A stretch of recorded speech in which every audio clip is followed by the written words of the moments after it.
12వ డివిజన్లో ఈరోజు ఎన్నికల ప్రచారం చేస్తున్నాం. జగన్ గారు ఇచ్చిన పథకాలు ప్రజలందరూ మెచ్చి పెద్ద ఎత్తున ఆదరించడం జరుగుతుంది. నిన్న ఉగాది రోజు చంద్రబాబు నాయుడు గారు మళ్ళీ కొత్త అబద్ధాలు తెరచేయడం జరిగింది. చంద్రబాబు నాయుడు నేను కోరుకునేది ఒకటే, 2014లో ముఖ్యమంత్రిగా ప్రమాణ స్వీకారం చేస్తున్నప్పుడు ముఖ్యమంత్రిగా ప్రమాణ స్వీకారం చేయడం చాలా పవిత్రమైన రోజు. చంద్రబాబు దృష్టిలో ముఖ్యమంత్రిగా ప్రమాణ స్వీకారం చేస్తున్న రోజు చాలా హామీల మీద సంతకం పెట్టాడు.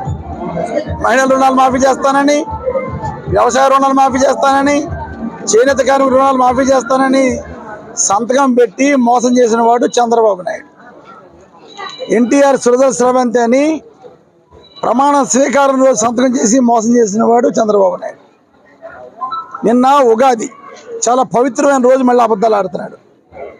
ఇప్పటి వరకు వాలంటీర్లు అంటే సంచులు మోసేవాళ్ళని, తలుపులు కొట్టి ఆడవాళ్ళని మానభంగం చేసేవాళ్ళని, ప్రజల్ని సోమరిపోతులు చేసేవాళ్ళని వాలంటీర్లు అంటూ నిన్న కొత్త అబద్ధం ఆడాడు. పవిత్రమైన ఉగాది రోజు 10,000 రూపాయలు ఇస్తాను వాలంటీర్స్ అని చెప్పినవాడు, వాలంటీర్ వ్యవస్థ తీసేస్తానని చెప్పి వాలంటీర్ వ్యవస్థ ఉండకూడదని అన్నవాడు ఈరోజు మళ్ళీ వేషం మార్చి మాట మార్చి అబద్ధాలు ఆడుతున్నాడు చంద్రబాబు నాయుడు. 100% చంద్రబాబు నాయుడు వాళ్ళ జన్మభూమి కమిటీని ప్రమోట్ చేస్తాడు తప్ప ఏ రోజు కూడా ప్రజల మధ్య నుండి ఒక్క రూపాయి కూడా లంచం తీసుకోకుండా పరిపాలన చేస్తున్నటువంటి వాలంటీర్స్కి ఏ రోజు కూడా చంద్రబాబు నాయుడు పొగిడే సందర్భం లేదు.